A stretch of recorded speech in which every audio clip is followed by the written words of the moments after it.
Monday morning. One thing that Trump hit pretty hard during his press conference this morning, effectively declaring martial law on Washington, D.C.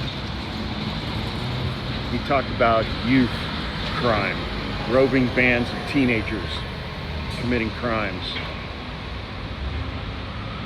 Effectively, he wants to classify at the federal level 14-year-olds as adults.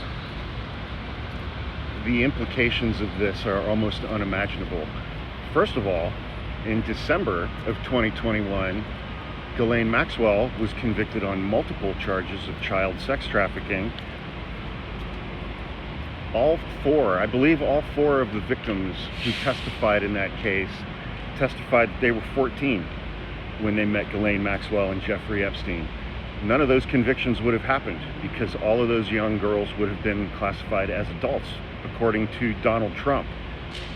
Release the files, Donald.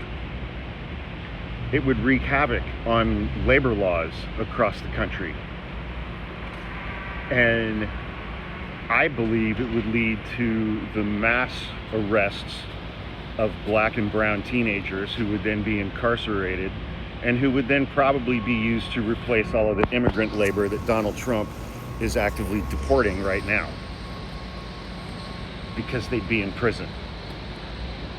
And slavery within the context of imprisonment is still legal in this country and still quite active. I think the implications of this could open up just a massive pipeline of black and brown teenagers into the prison system in this country, worse than it already is. I mean,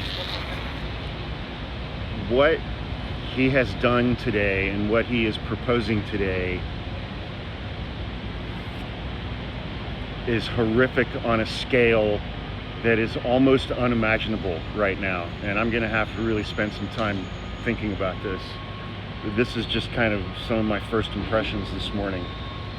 And again, I said in my last video, think about what he did today in the context of January 6, 2021. He declared an emergency today. He refused to do that on January 6th. He deployed the National Guard to the streets of Washington, D.C. today. He refused to do that on January 6th. He was getting off in his little dining room off of the Oval Office, watching his supporters on January 6th commit violence against police officers in his name. And today he has federalized those police officers and taken them under his control and has demanded that those same officers now be shown respect and dignity.